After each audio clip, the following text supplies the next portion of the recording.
ذرا سوچیے، بڑا عالمی مقابلہ ہے، روشنیاں، کیمرے، لاکھوں لوگوں کا شور، اور پھر سب کچھ ختم ہو جاتا ہے۔ روشنیاں بند ہو جاتی ہیں، شور خاموشی میں بدل جاتا ہے۔ کبھی سوچا ہے کہ ان بڑے بڑے آسمان سے باتیں کرتے اسٹیڈیمز کا آخر بنتا کیا ہے؟ تو آج ہم اسی انکہی کہانی کی بات کرنے والے ہیں، ان عظیم الشان عمارتوں کی وہ حقیقت جو اکثر بھلا دی جاتی ہے، یعنی شان و شوکت سے سیدھا ویرانی تک کا سفر۔ چلیں دیکھتے ہیں۔ اس بات میں ذرا گہرائی میں چلتے ہیں۔ یہ جو الفاظ ہیں نا، یہ 2017 کی CNN رپورٹ سے ہیں، اور یہ برازیل کے مشہور زمانہ ماراکانا اسٹیڈیم کی حالت بتا رہے ہیں۔ یہ الفاظ سن کر ایک تصویر ذہن میں آتی ہے نا؟ ایک ایسی جگہ جو کبھی خوشی اور جشن کا مرکز تھی، اب ایک ویران بھوت بنگلے جیسی ہو گئی ہے۔ اور یہی وہ بنیادی سوال ہے جس کا جواب آج ہم تلاش کریں گے۔ اربوں ڈالر لگا کر جو یہ بڑی بڑی عمارتیں کھڑی کی جاتی ہیں، ان کا لمبے عرصے میں کیا نتیجہ نکلتا ہے؟ کیا یہ شہروں کے لیے ایک قیمتی اثاثہ بنتی ہیں، یا پھر ایک ایسا بوجھ جس سے اٹھانا تقریباً ناممکن ہو جاتا ہے؟ تو اب ہم مسئلے کی جڑ تک پہنچتے ہیں۔ اسے آپ وراثت کا مسئلہ کہہ سکتے ہیں، خاص طور پر ان اسٹیڈیمز کے حوالے سے جو ورلڈ کپ جیسے بڑے بڑے ایونٹس کے لیے بنائے جاتے ہیں۔ یہاں پر نا ایک بہت ہی زبردست تضاد ہے۔ ایک طرف خواب ہے کہ پوری دنیا کی نظریں ہم پر ہوں گی، ہم اتنا بڑا ایونٹ ہوسٹ کر رہے ہیں، اور دوسری طرف ہے حقیقت، اور حقیقت وہ کافی الگ ہوتی ہے۔ جیسے کہ برازیلیا کا اسٹیڈیو نیشنل، اتنا مہنگا اسٹیڈیم بنایا گیا ورلڈ کپ کے لیے، اور بعد میں کیا ہوا؟ وہ ایک بس ڈپو کے طور پر استعمال ہو رہا تھا۔ مطلب اربوں ڈالر لگا کر بنائی ہوئی چیز آخر میں بسوں کی پارکنگ بن گئی۔ یہ اس سرمایہ کاری کی ایک تلخ، بہت ہی تلخ حقیقت ہے۔ اور دیکھیں، یہ کوئی ایک آدھ جگہ کی کہانی نہیں ہے۔ برازیل کے ماراکانا کی حالت سے لے کر قطر کے کچھ اسٹیڈیمز کی مبینہ ویرانی تک، اور یہاں تک کہ نیٹال کے اسٹیڈیم کو تو اپنے اخراجات پورے کرنے کے لیے شادیوں اور بچوں کی پارٹیوں کی میزبانی کرنی پڑی۔ یہ ایک ہی کہانی ہے جو بار بار دہرائی جا رہی ہے۔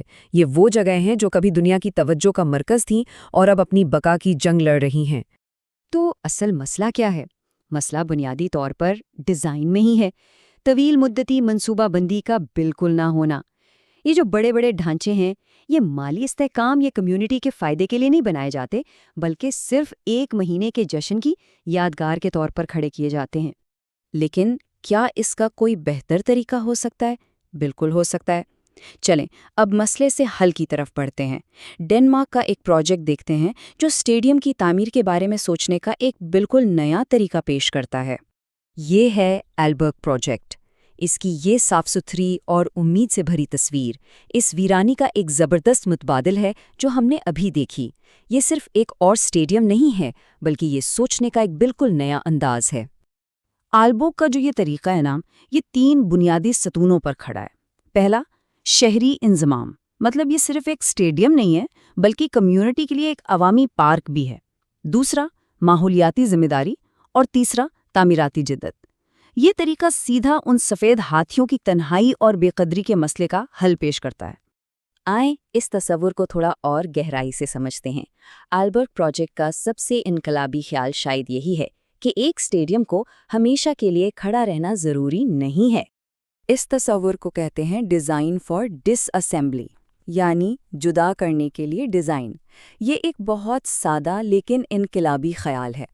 عمارتیں اس طرح بنائی جائیں کہ انہیں آسانی سے کھولا جا سکے اور ان کے حصوں کو ضائع کرنے کے بجائے دوبارہ استعمال کیا جا سکے۔ یہ کیسے کام کرتا ہے، اس کو سمجھنے کا بہترین طریقہ یہ ہے کہ اسے ایک بہت بڑے ہائی ٹیک لیگو سیٹ کے طور پر سوچیں۔ ہر ٹکڑے کو اس طرح ڈیزائن کیا گیا ہے کہ وہ آسانی سے جڑ بھی سکے اور پھر ضرورت پڑنے پر الگ بھی ہو جائے، تاکہ اسے کسی بالکل نئے مقصد کے لیے دوبارہ استعمال کیا جا سکے۔ اس پورے عمل کے کچھ واضح مراحل ہیں۔ پہلے، ایسے موڈیولر حصوں سے تعمیر کریں جو دوبارہ استعمال کے قابل ہوں۔ پھر اسے اسٹیڈیم اور پارک کے طور پر چلائیں۔ جب اس کی ضرورت نہ رہے تو اسے بغیر کوئی کچرا بنائے کھول دیں، اور آخر میں اس سارے مواد کو نئے پروجیکٹس میں دوبارہ استعمال کریں۔ یہ ایک مکمل دائرہ ہے جہاں کچھ بھی ضائع نہیں ہوتا۔ تو آخر میں بات صرف ایک نئے ڈیزائن کی نہیں ہے، یہ سوچ کی ایک مکمل تبدیلی ہے۔ بات صرف ایک عمارت کھڑی کرنے کی نہیں، بلکہ اس کے آغاز سے انجام تک اور اس کے بعد بھی اس کی پوری زندگی کا انتظام کرنے کی ہے۔ یہ سلائیڈ پرانے اور نئے ماڈل کا فرق بالکل صاف دکھا رہی ہے۔ پرانا ماڈل بس مستقل یادگاریں بنا دو، اور امید کرو کہ وہ کسی کام آ جائیں گی، جس کا انجام اکثر ملبے کے ڈھیر کی صورت میں نکلتا ہے۔ اور نیا ماڈل ایک مکمل لائف سائیکل کے لیے ڈیزائن کرو، کمیونٹی سے جوڑو اور آخر میں اسے توڑنے کے بجائے دوبارہ استعمال کرو۔ اور اس خیال کے اثرات بہت دور تک جاتے ہیں۔ یہ کہانی صرف اسٹیڈیمز کی نہیں ہے، یہ ہمارے شہروں کے مستقبل، ہمارے فن تعمیر اور اس بات کے بارے میں ہے کہ ہم اپنے بنائے ہوئے ماحول کے ساتھ کس طرح ایک زیادہ پائیدار اور ذمہ دارانہ رشتہ قائم کر سکتے ہیں۔ تو آخر میں ایک سوال جو سوچنے پر مجبور کرتا ہے، اگر ایک اسٹیڈیم جیسی بڑی چیز کو عارضی بنایا جا سکتا ہے تو اور کون سی ایسی تعمیرات ہیں جنہیں ہمیں مستقل سمجھنا چھوڑ دینا چاہیے؟ یہ سوال مستقبل میں پائیدار تعمیرات کے نئے دروازے کھولتا ہے۔